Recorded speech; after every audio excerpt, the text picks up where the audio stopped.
the national TV show, The Red Booth, where she not only served as CEO, but was involved in all aspects of film development and production, from financing to distribution and more. I've been a guest on her show numerous times, so I'm happy to be able to sit on the other side of the interview table. Welcome, Kimberly Quigley. Hi, John. This is so nice. Thank you very much for having me on the show.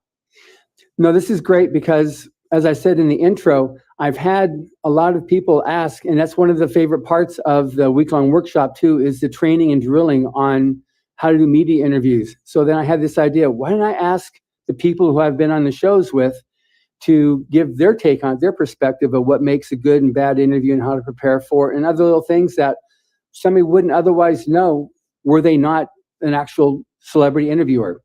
So to begin with, what makes for a good interview?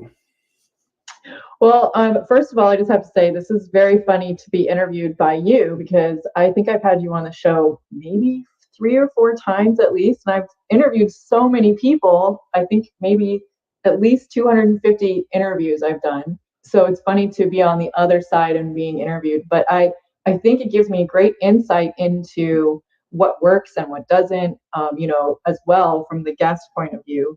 So right. I think that's really, really cool that you reached out to me about this. And I hope that my tips are helpful. And I definitely think that, it's important for artists to promote themselves in many ways.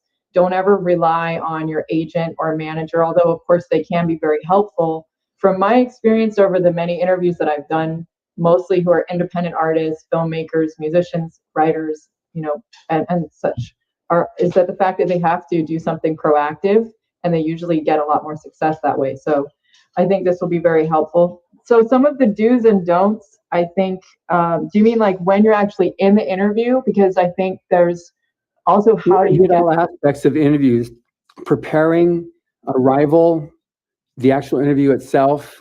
We'll get into the manners, how to answer, how to prepare for it, what to say, not to say, and that type of thing. So I guess we'll just start with the beginning, like preparing for the interview before you even get to the station. Right.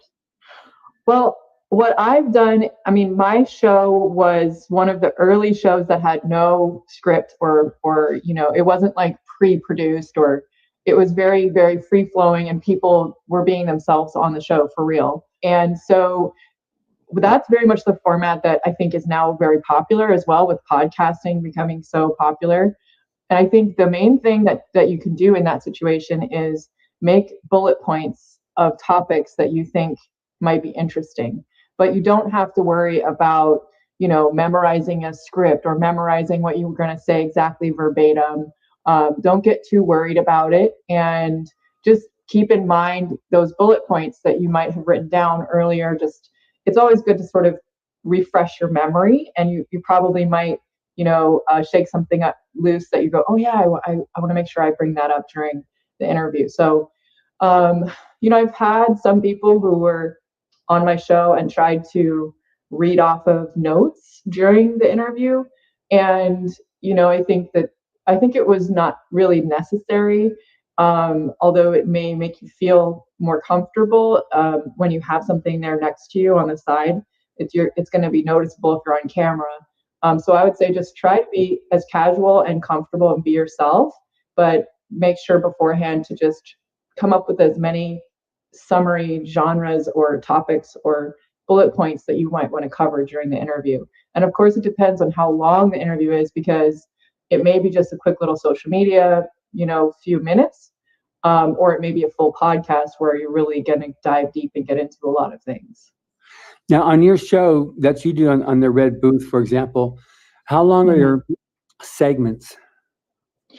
So the way that we shot the show, we had a half an hour show, plus, we would have to cut in commercials. So in the beginning, we would just do sort of a free form interview and then just chop it up and try and make it fit. But that was a little bit of a difficult editing job. And it just also, I think, ended up having like lots of leftovers, and then we would have special features. And so what we ended up doing instead is we just had 6 minutes of the show and then 2 minutes of commercials, and then 6 minutes of the show and 2 minutes of commercials. And that's a pretty standard format, but we shot it actually to fit the format. So I would try to, I would get a notice from somebody, behind the scenes waving me to wrap it up, and then we would actually cut, which is, I think, not always the way that, the TV shows do it. They might, unless they're live, then they'll do that. But we sort of were like a live show in that way, but, then we would have editing afterwards. And I think that's also another factor that should make you feel comfortable if you are doing a pre-recorded show and then they're going to edit it and put it out, which, sometimes makes people happy because they can take out certain things. One agreement that I always had with my guests is that if there was something that came up in the interview that they didn't want me to keep in the show, I would take it out. Because sometimes people just end up, getting into something and then realizing later, oh, that's not something I should talk about, or whatever it is. And then they, I always was very respectful to my guests. And I think that it's important to be, on a platform and with an interviewer that you feel comfortable with and safe with, and it'll go so much better in that case. Yeah. Now, when that brings up a good point, because there's different types of media. With the Writers of the Future, we pretty much only book, or not pretty much, we only book our winners on safe or allied media. We won't book them on like Morning Drive, which sometimes can get pretty intense. That's radio. But Right. Also some of the big national, they go for the controversy. That's the main hook that they go on. Everything has got to have some type of point of controversy. We don't go for those media specifically because we don't have the well-trained political spokesperson or somebody who's done a lot of drilling, and so they can handle those types of things. So we make sure it's like that. But on doing TV, it's live, and you've got anywhere from a minute and a half to 3 minutes. 3 minutes is if they really like you and you're just doing, you're hitting out of the park. Yeah. So on that, I think it's, it is important that a person realize that on live TV, there is no take backs. Can we go back 30 seconds? It's, what you Yeah, say is what's especially like there. on red carpets and special social events, that's going to happen too. There's just, it's live. You've got those few 30 seconds to say whatever, and the good thing about those situations is usually you're not going to have a confrontational or adversarial interviewer on those type of, events, red carpets and things like that.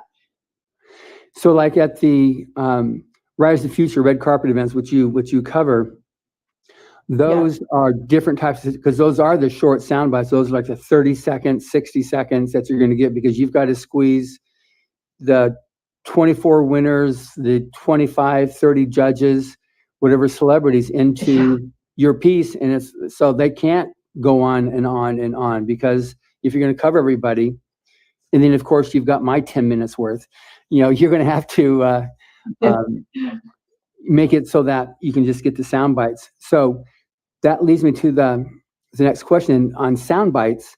So you do the longer format stuff, that's more like the very comfortable chatting, but when you get into the red carpet or on news media, sound bites is really important. How much is sound bites an important factor for you as well? Well, I think when we're putting together a promo for something, we want to have something we can sort of grab onto that's either funny or more personal, cute little moments. We'll even use behind the scenes clips sometimes even more than just the regular interview because sometimes people sort of stiffen up if they're okay, this is the official interview. So we'll catch these really great moments. And I think just being as comfortable as you can and sort of being yourself, and trying to give something cute or just promote your project, something about why you love your project, or why you're happy to be there. Those are, gracious comments that are always appreciated. And any personal little stories that might have to do with your travels or coming there or why it's a big deal to you, or I think people appreciate that too in those kind of scenarios. Okay, so when you're doing an interview, what are some of the typical questions you'll ask of an author or artist? Well, for the Red Booth show, I would start off with introductions. I would start off asking them, what got them involved in this in the first place, like what inspired them to do this, and what sort of projects they have done in their past, and then what they're working on now. And you, depending on, you know, how many projects they have, obviously we'll tell more stories about each one of them if they have something interesting to cover. So if you're an author, we would definitely want to talk about, you know, what got you started writing, and what's your reason for writing, and how do you come up with your concepts, or what are some of the backstories to you coming up with the story. That's always interesting.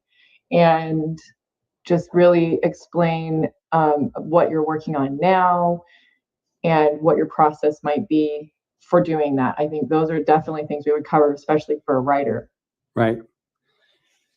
And for an artist, which could also fall in the same category of, I mean, with an artist, an illustrator, you've got some beautiful art you've got that you can see, but it's all probably not too dissimilar to like a musician as well, talking about the art, which is obviously very personal and dear to them. Yeah, I definitely think that it's a similar kind of line of questioning as, you know, the artist in any different genre kind of has a similar story where they started to get inspired by that sort of medium, and then get involved with it, and they'll tell their stories, how they first started doing it. And then especially for visual arts, obviously you want to have some sort of press pack or images that you're going to show them, or that they're going to show during the interview, and you can talk about those images that you've created, and, you know, things that made you think of the concepts that's in those pictures. So on okay, so in terms of having a guest, have there been times when you've had that, like, it, you know, you're looking forward to something and you're going at it, but then what the guest did that was just a total turnoff? It's like, oh my gosh, you know, I'm done with this guy. I'm going to try, you know, we're supposed to go for 10 minutes or 15 minutes, but I'm going to like try to finish as quickly as possible. What would be one of those examples? Luckily that hasn't happened too often. I think the worst case scenario that I've run into was once I've had somebody who was just kind of mean and I didn't end up using their interview at all. So, and other than that, someone who just doesn't speak much, or is sort of freezes up and only says one word answers, and, you know, doesn't really get into anything. It's not that interesting. So unfortunately, even if I'm wanting them to explain something and I'm being supportive and I'm trying to ask them questions, if they are too nervous or too shy to, you know, give more information and explain themselves more, and they, like I said, do like one word answers, then there's not going to be a lot there for the viewers, because they're there. You have to realize that they're there to hear your story and they want to know about you. And if you keep that in mind, then it can help with, you know, that anxiety of not knowing what to say or do, and just be yourself. Right. Yeah, I've got actually one of our judges for Writers of the Future commented when, because I do this thing on I said, teaching on how to do media interviews from my perspective, and he said that one time he had got a book came out, and he went to the TV station and they interviewed him and said, okay, so you got a book coming out. And so it's another science fiction fantasy. Yes. And you know, so like you're saying, one word answers, and it was just one of those quickest interviews. Okay, well, thank you very much. I wish you all the best. So yeah, one good trick. That's a good point, actually, because sometimes as the interviewer, you may give them the whole question. Like, you're kind of saying, oh, so you have this book, so and so that you just published. And then instead of just going, yes, you would say, yes, and you can sort of repeat it back to them. Yes, I just published so and so book. It's so fantastic. I'm really excited, you know, which I think is a helpful way of giving you a cue of something to come up with if you really can't think of anything at the moment. Yeah, so I think one point I try to make when I've talked to people, and that I do myself, I do an interview. I mean, I will take and I'll run with the first question I'm given, and I can do a 2 or 3 minute answer on a question, just covering everything. And just, what I take it as is, I know in advance the basic general questions that are going to be asked, because that's part of the pitch that gets sent to the host. And the host may or may not follow those questions, but at least that's what I would use to prepare my interview against. And so if that person asks the first question, then that's kind of like a cue for me as the guest to fill in all the data, to really expound upon that and not just give the one word answer. Yes, my book is Little Red Riding Hood, period. It's an opportunity. So how much, and I think this is an important point too, that some people are just trying to be polite. So, hello, Kimberly, how are you? I'm fine, John. Thank you very much. How are you? And keep it very polite, banter, when that's not the intent of a question of how are you? Oh, I'm great. I just came out with a new book and it's doing great. I did 3 bookstore signings and I'm so excited to be on the show with you, and then blah, blah, blah, blah, so that person can talk. Explain on that a little bit more so they can understand that when, as a host, you ask a question, what are you expecting in response, or what would you ideally get in response from the guest?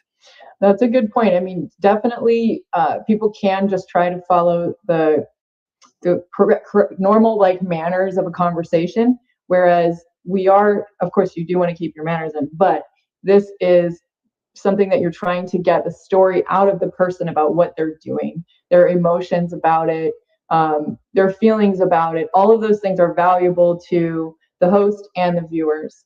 And I think, as much good news and positive things that have happened, funny coincidences, or things that you feel make it exciting for you, are what's going to make it also really interesting for your guests as well.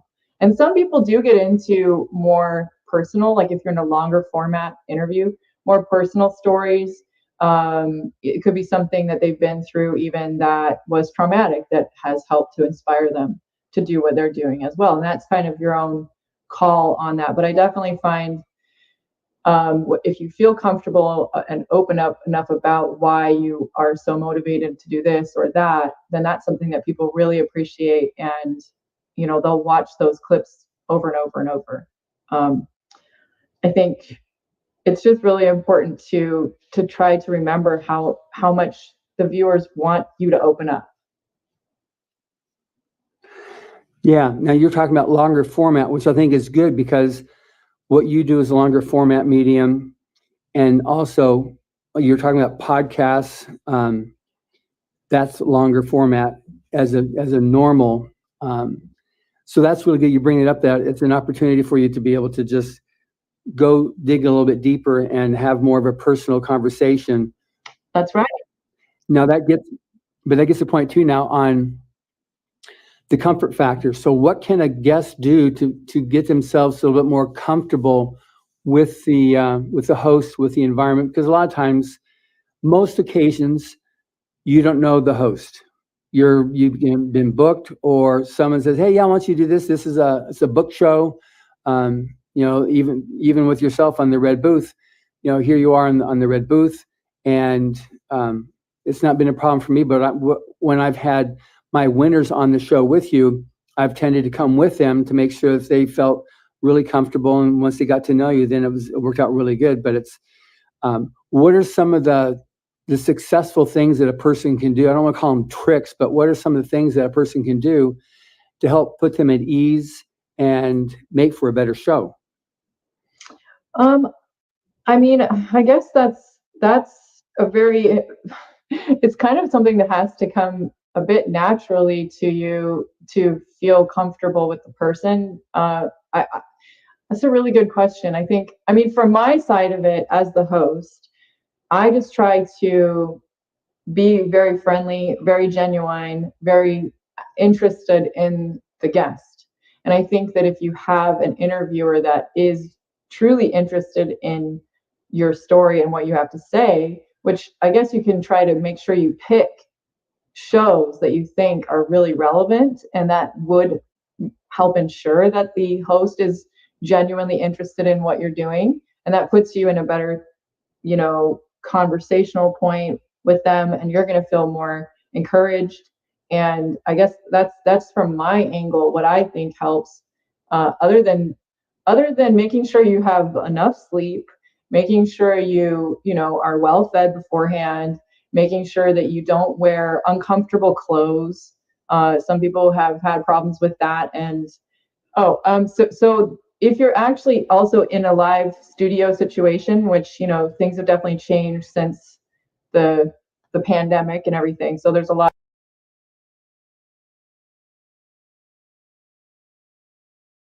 more web interviews going on.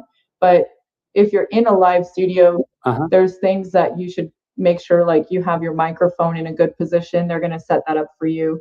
And I had thought of some notes on that, where don't turn your head a lot of different directions when you're talking, because it'll sound different on the microphone. Like sometimes if someone looks downwards and they're talking, then it will be really loud because the mic's right there. So those are just some little tips that I think are important for just being on set and being present and able to deliver a good interview. Okay. One thing that I've always tried to do is to arrive early. They say be there 15 minutes in advance. I'll try to be there half hour in advance and hopefully get to meet the host and chat with him and find out. I'm talking about science fiction, or like when I go in and I talk about like Battlefield Earth. That's the book by L. Ron Hubbard, and it was written in 1982, and we're just re-releasing it now. And I find out if they're even following science fiction, if they're a fan of science fiction, if they've heard of Battlefield Earth, or if they've heard of the author or Writers of the Future. Yes, we just published Writers of the Future, science fiction and fantasy, and I would go and try to find out if the host was familiar with science fiction and fantasy to be able to build up a bit of a feeling of comfort with that host, or that they felt comfortable with me. Because I also know if they have an aversion to science fiction, thinking that it's like a sub genre, it's a sub form of writing, then they're not going to be very gracious as a host. But if they really love it, I love Dune. Oh, Dune I rocks. love Dune too. Then you can. By the way, if anybody thinks that, then they're really like not with it, because just look at the popularity of Star Wars. I mean, it's like one of the biggest, most epic not trilogies now. What is it? How many? I don't even know. Aren't there 9 movies out there at least? Well, it's 9 over. Yeah, 9 was what it was supposed to be. I think it just finished number 9. Yeah, it was the last. Yeah, one. I mean, it's one of the most popular genres, actually. But that's a good point, getting to speak to them beforehand. And it's funny because on my show, I found that I would try not to talk too much to them about their actual topics from the show beforehand, because that way, when we did actually tell the stories or the excitement, and when we were actually doing the show, it was completely natural. And that was how I did my show. So because then what would happen is they'd come in, we'd start chatting while I'm getting my hair and makeup done or something, and they're there a little early or extra early, and they start telling me all these great things. And then by the time we get to start doing the show, it's like they've already processed that thought and it's gone, and they're trying to remember what they said, and then they try to repeat it, and it's just not the same. So I try to avoid getting into details pre-interview. And I think that works really well, especially if you're doing like a live free format type show like this one. Right. But one thing that happened to me when I was in Atlanta at DragonCon, and I went early like my normal policy, and I spoke to the host and said, are you like science fiction and fantasy? Oh, I love it. And I talked about, I'm here at DragonCon with some of our different judges for the contest. And I happened to mention Larry Elmore, who is our illustrator judge, one of our illustrator judges. I said, Larry Elmore, I used to work for him. I modeled for him once. And she went on a whole tear on that. And that made the interview double in length just on that point of, we didn't really get into a whole lot about it, but just finding that common thing that, all of a sudden it just totally expanded what the interview turned out to be, because of the fact that Larry Elmore was there. She knew him, had worked for him. It was one of those, who would have ever known? It definitely wouldn't have come up in the interview, or if it did, it would have had to been suppressed because we were already rolling at that point. So that's true. That was that's a great thing that can happen. I do agree with meeting beforehand. Definitely establishing some kind of relationship beforehand is very helpful. And that's a great story because you guys ended up finding a whole another topic to include, a subtopic to include in your interview. And it's not that you shouldn't discuss it at all. It's not that I don't discuss anything with the guests beforehand. Like we'll sort of say, yeah, we're going to talk about this and this and this. And that's where something like that could come out. But like, if I start specifically talking about like, oh, so you just released your book, and then they'll be like, yeah, and then that enthusiasm and that response is a little bit lost. That's the only difference. That makes sense. And I can think with that, that's something that's the interview. But I just wanted to, the point of getting to know and feeling more comfortable with the host, or, I mean, for you, you've got the drill down, you've got your procedure that you do, like you've already booked the people because you're your own producer. So you've actually worked out who you're getting. So you're getting somebody you want, and you're pretty certain that the person is going to be a good interview because you've already done your homework on it.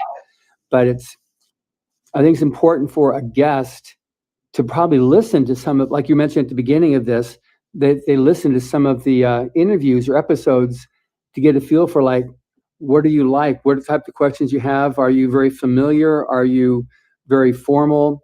So that they can better prepare and anticipate what's going to come up. Oh, definitely. I think it's good because then you sort of get the personality and what type of a feel that show has. And definitely a good homework point. And, when I'm looking for guests, that's another thing that I wanted to mention is that if you have something out there that's something new that's happening, it's really good idea to, sorry, I don't know if this is a good segue, but I just wanted to mention, it's a really good idea to put out some sort of press release and get it published and get it put out on as many, there's Newswire and there's a few other things that will get it picked up on different websites and blogs.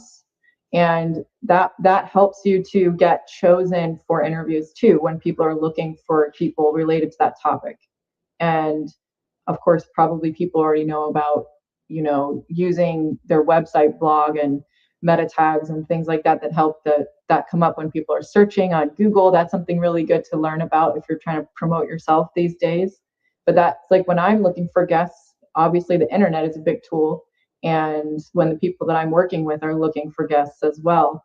Other than that, we can also get referrals from agents or, managers. So if you do have a literary agent, they'll send out, requests for interviews, and that can be very helpful.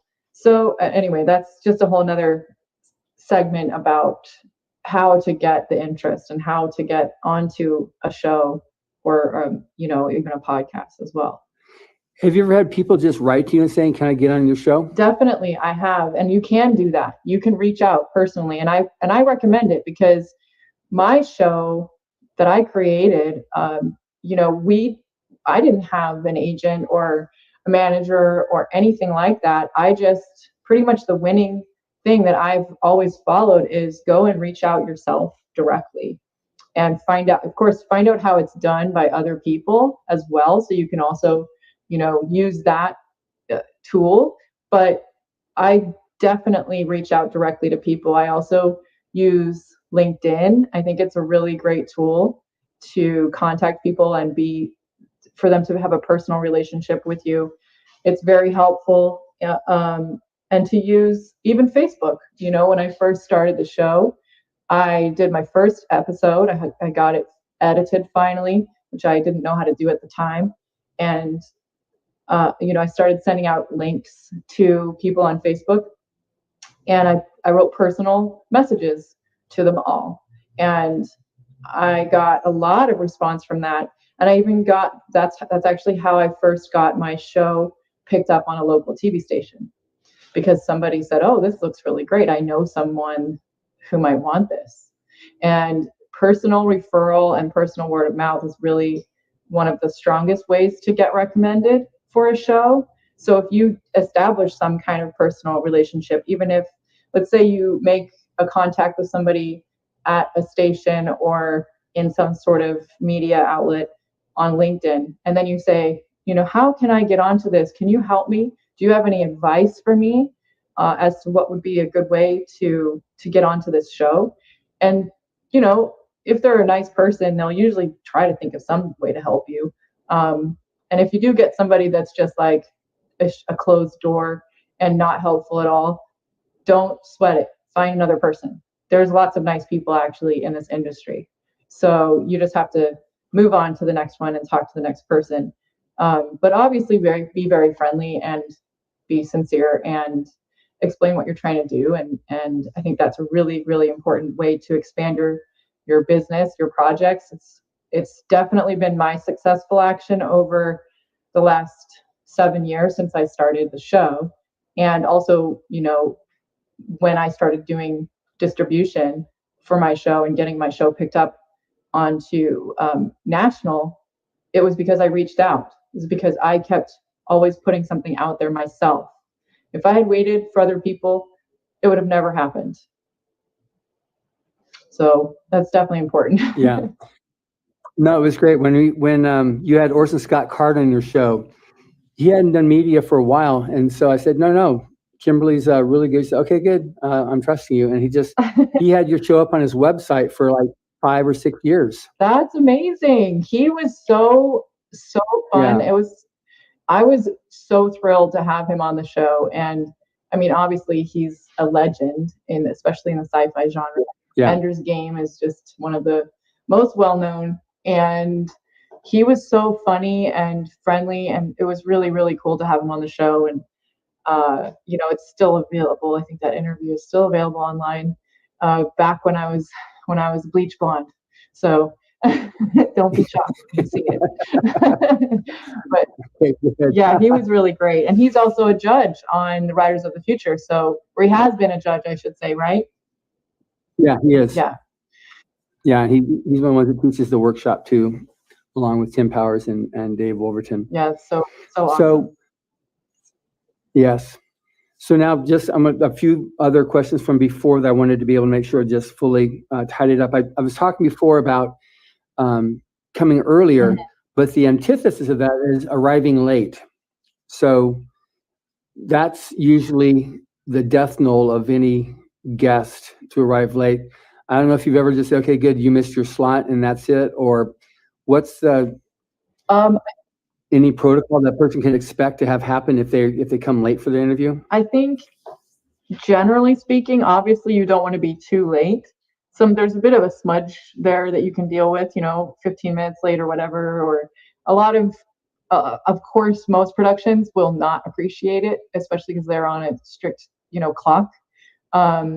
What was interesting with my show, which is a little bit different, was that we would shoot so many shows in one day, all in the same day. And so there was times when one interview might go a little bit longer than we expected. And so I always tried to leave a lot of space in between just in case. But if they were extra early, give or take, we just made sure we had food around and that they were comfortable. But I think 15 minutes early is a good, safe bet for, any time when you have to actually show up somewhere. And, even if you wanted to go half an hour early, just in case, if you have some sort of script they're going to give you. I mean, on our show, we didn't have scripts. But if they do, and you want to feel more comfortable, you want to go over it with somebody there, then that's always a good idea too. But I think generally right now, most interviews are being done online. Even, the big shows, big talk shows even, are not even shooting them in set right now. So in that case, you definitely be on time. Hopefully that's going to change. I hope so too. Yeah, I really hope so too. But here, like even here in Los Angeles, traffic can be absolutely horrific sometimes. You can have an accident and it jams it up, and all of a sudden now you just lost a half an hour because of a traffic jam. Oh yeah, that's very common, unfortunately. So proper manners would be to call in or to call you, or just so that people can know, like, because those things happen. You all of a sudden you find out that then Yeah, I think sending a text ahead of time if you feel like something's going to cause a delay, that's a very good courtesy, and that's always helpful for everybody just to coordinate. That's a very good point, and that's at least one good thing about doing lots of online interviews these days is you don't have to deal with the traffic as much. But Yeah, yeah, yeah, for very true. sure. Very true. Okay. Now, another area I was going to ask about that I didn't touch on was on attire, dress, and makeup.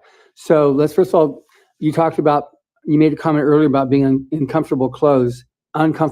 So what are appropriate clothes to wear? And I don't mean like necessarily a suit versus just a pullover sweatshirt, Hmm. but we can talk about that too. But also in terms of color and patterns, because there's mores as it used to be a big factor on television, at least, where you get those funny squiggle lines that show up because of certain patterns on the shirt. So That's true. cover a little bit Yeah. about the dress, like what's appropriate, what's good, what's actually not good. And I know there's what is cool and quote unquote fashionable and the junky looking. What's the actual proper protocol? Well, okay, so I know this is a question you were going to ask me, so I kind of actually came up with a few things. One of them is obviously patterns are not as friendly for television, mainly if it's really tight lines. So if you have stripes that are really close together, or if you have plaid, it's not going to it's going to look really weird no matter what you do. It doesn't work. So most of the shows do have some sort of a stylist person that'll probably say, hey, you need a change and we've got something for you right here, depending on what level of show you're on. But I also recommend using a stylist, which I know can sound fancy and unnecessary, but there are tons of resources that stylists have, and they can do a quick consultation with you before you go on a show and be like, they'll do a Zoom even, or they'll do a FaceTime with you and help you pick out something that's very flattering for your shape at that time. And I think maybe people don't always keep track of their weight gain and loss, and their clothes may or may not fit in the same way. And having well-fitting clothes really makes a huge difference. So it's a good thing to check on that. And definitely more solid colors. I mean, I had a pinup show, so we wore a lot of more loud sort of clothing and dresses that had patterns on them. But to be honest, my favorite shows were the ones, and I think that they were more appealing aesthetically, where there was more solid colors. So I think that's the same, for you as a guest, is to make sure that you don't have those type of patterns. Your clothes are well fitting. You can find a cheap stylist consultant. I shouldn't say cheap, because I'm not trying to cheapen them. They're very valuable, but I mean, it doesn't have to cost an arm and a leg. Inexpensive. Yeah, it doesn't have to cost an arm and a leg to get a stylist consultation. And sometimes they'll even have great resources for clothes to help you go shopping ahead of time, which is even better. And it might be things you would never think of. So, as a professional and as an artist, putting your best foot forward when you're on camera, I think, is really important. But then again, there's also the very casual podcast shows, which I think you have to sort of get a feel for in advance. Like, if they're always wearing hoodies and baseball hats on that show, and you show up dressed up with a suit and everything, it's not going to fit. So you want to sort of see the style of the show as well, and then you'll Right. It won't contrast so much. Okay, now thank you on that. In terms of colors, and so even if a person says, okay, I got it, but I'm not going to do a stylist. I just can't deal with that. Just in terms of straight colors, then, like if you're fair skin, if you're medium tone or dark tone, any particular, like, okay, if you look like a slug, you're so white, you're pasty, then don't wear white shirts. Don't wear super light clothes, because it's just going to accentuate the lack of color. That's true. That You type of can stuff. you can look washed out. There's another thing that you can do just as a general thing, which is to have your colors done, which I know sounds funny, but my mom was actually in the modeling world when she was younger, and that was very big back then, and it still actually applies today to have complementary colors for your skin tone. And you can have that done, it just once, and it'll help your entire wardrobe. So that's one thing to definitely keep in mind. And you can even Google it, and you can look up, color wheels and complementary tones and things like that. I would say try to avoid really bright neon colors, and that's probably the most helpful tip I can give with using a color wheel or a colorist to do your colors. Okay. Now, the subject of makeup, at least on television and also on your show, everybody on your side of the table has makeup. And well, we always did makeup on our guests too, and like if they showed up with a not really makeup done, we would do their makeup. Some girls would like to show up with their own makeup done, and maybe we would just touch it up. But when we had males on the show, we would also just do a light, sort of, you wouldn't notice the makeup, but it's very much like a little bit of powder. If they're shiny, you don't want to be shiny. So we would have our makeup people make sure they're not shiny. And usually if you're on like a bigger show, they'll have makeup people there for you. And they'll even come and like try to help dab away if you get a little bit moist or sweaty or whatever during the interview. They'll have people there to help, like, cover that up. But that's another thing, is don't be too warm. Don't dress for the temperature, so that you don't sweat, because nobody wants to be having sweat dripping and having it showing in their shirts, which does happen too. And then you have to be aware of that, and it's like can make you self-conscious. So try to wear clothes that are breathable is another note. But in terms of makeup for men, of course, unless you're trying to do like some sort of a dark goth thing, they're not going to do too much on your face, but they will try to highlight your features. They will definitely cover stuff up if you have a blemish. And they'll even put maybe some colored chapstick on for men. I've seen that before. And just give you a little bit more shape, because you're going to have bright lights on you, and especially if it's on a big set, that washes out your facial features. And it's amazing the difference if you don't have makeup on and you do. And it's funny for me, I mean, as a woman and as a host of the show, I've seen so many different makeup styles on my face over the years. But it's so important to actually have some features that stand out, and the camera does lose that definition. Although, I mean, nowadays they're doing 4K, really high definition stuff. So you almost kind of want to be a little bit further away. But anyways, definitely you should have some powder and somebody there to help you with that if you're a male that doesn't have makeup of your own. And usually there will be somebody on set. Don't feel uncomfortable that they're going to do that for you. Yeah, I think the key datum there is that you gave is that all the lights will wash you out, and it'll make you look, even if you have some color, it'll make you look washed out and pasty. So you need to be able to offset the heavy Definitely. lights. And that's why they'll even sort of maybe darken your eyebrows a little bit, because those will disappear. So it's just funny things that you wouldn't think of normally. Right.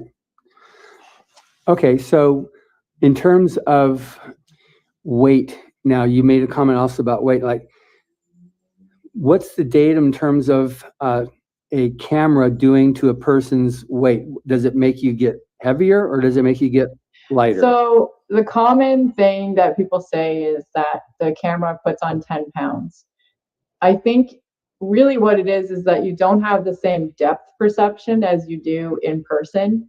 So you can't see that person is actually that their body goes further back. So it sort of flattens your lookout in that way, because it's not the same as real 3D, in person, seeing somebody. So they tend to want people to be skinnier. Like women are always put in that situation where we were supposed to lose weight and look skinnier on camera. Obviously, that's been going on for a long time. But definitely, that's another aspect of color too, because if you have really light colored clothing, then it looks bigger.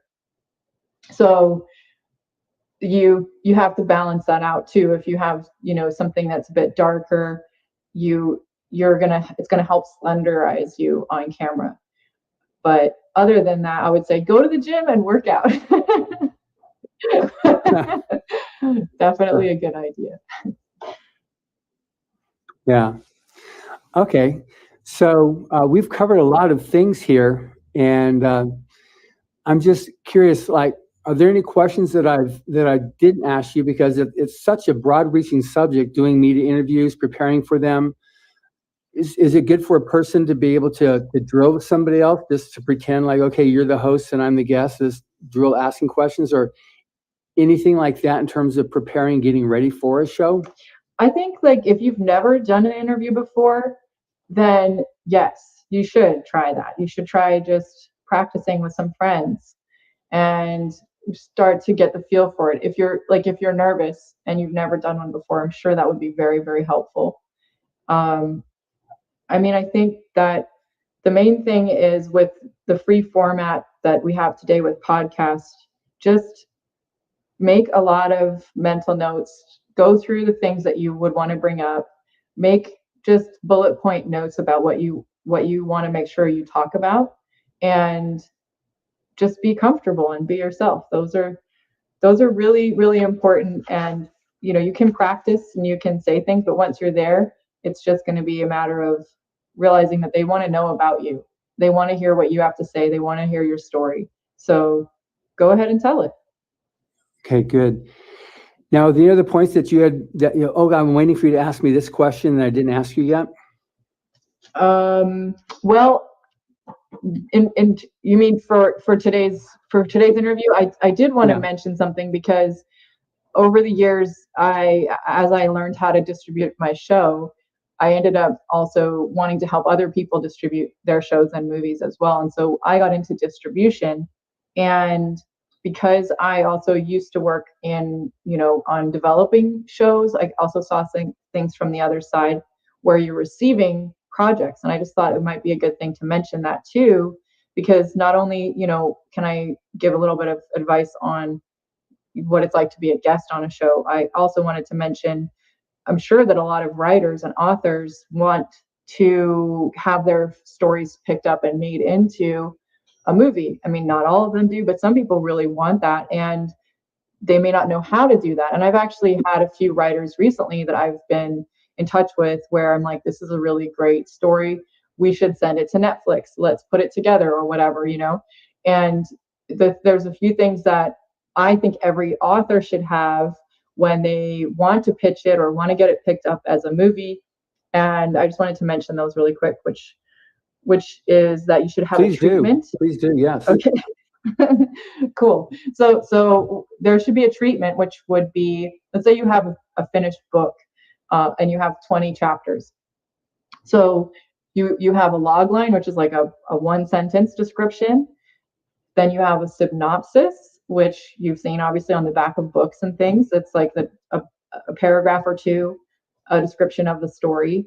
And then you have the full treatment, which is a description of the book, usually chapter by chapter, explaining the storyline. And you want to keep it kind of short. If it's too long, they may not read the whole thing, but just maybe one paragraph per chapter. And then also put a cast list, put your main character list.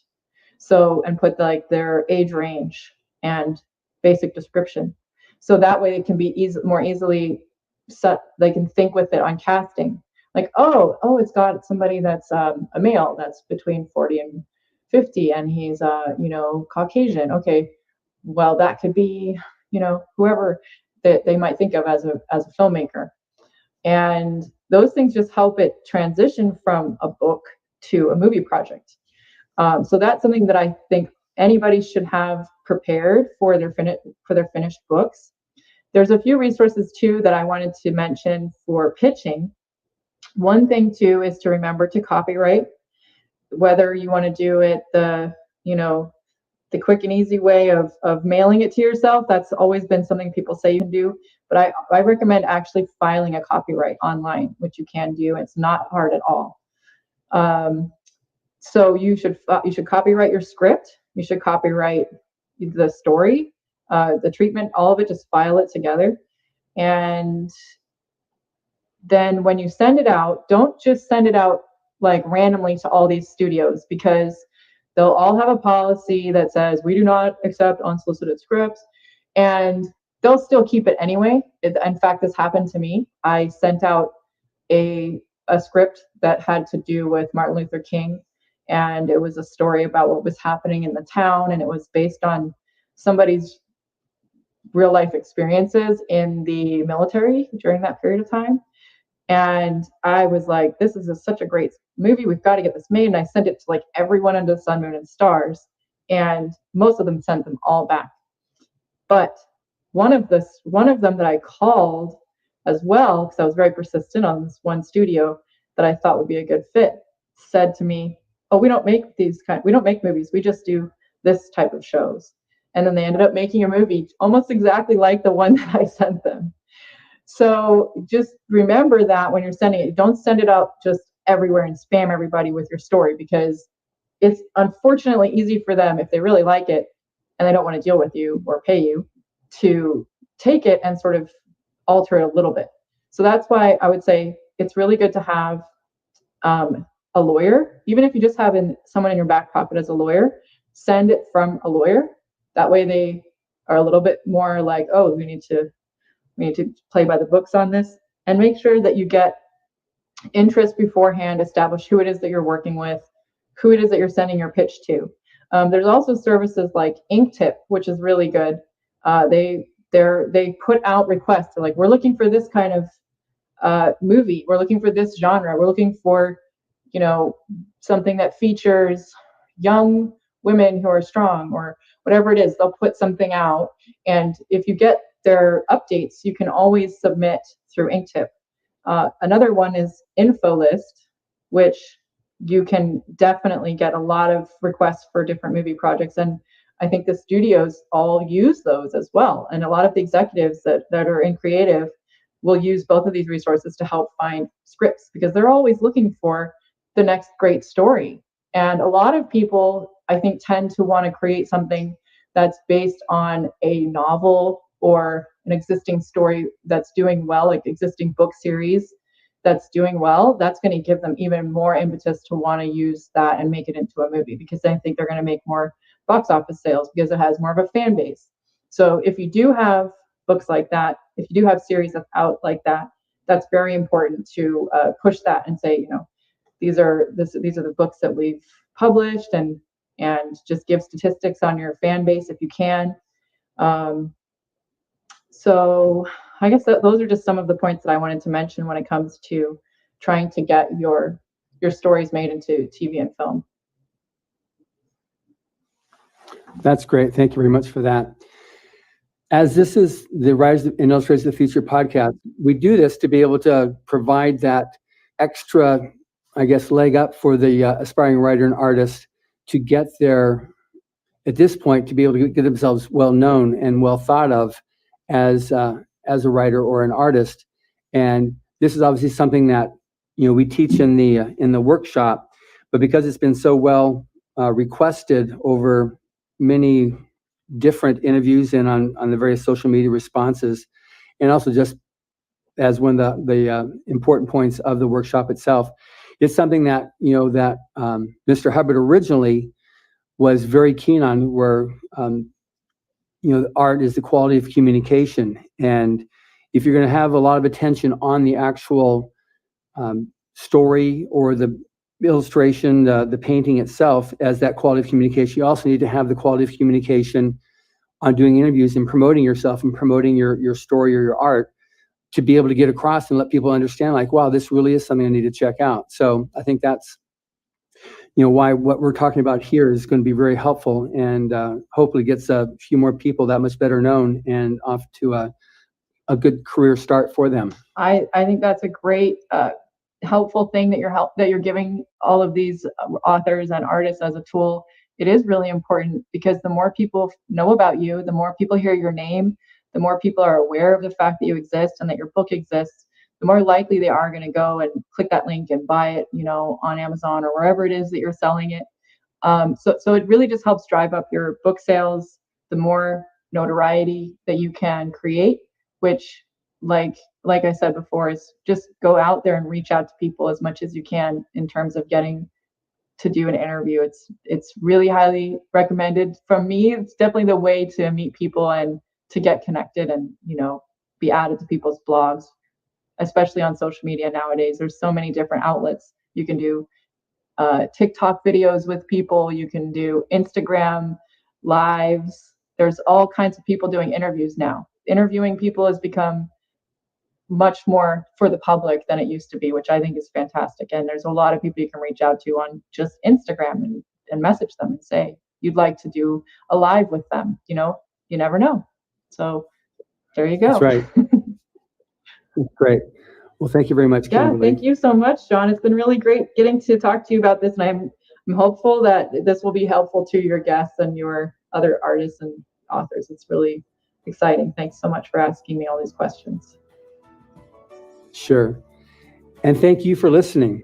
Subscribe to the Writers and Illustrators of the Future podcast wherever you get your podcasts.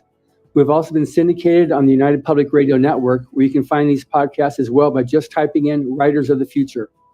Again, I highly recommend you read the Writers of the Future series. These are, after all, who our judges have selected as the best of the best new writers and artists. They can be found at writersofthefuture.com, at Amazon, or wherever you get your books. Writers and Illustrators of the Future are contests created by L. Ron Hubbard to provide a means for the aspiring writer and artist to be seen and acknowledged. It is free to enter and open to amateur short story writers and artists of science fiction or fantasy. And again, thank you very much, Kimberly. Thank you so much, and I'll keep posted on the next podcast. That's great. All right. Bye-bye. Take care.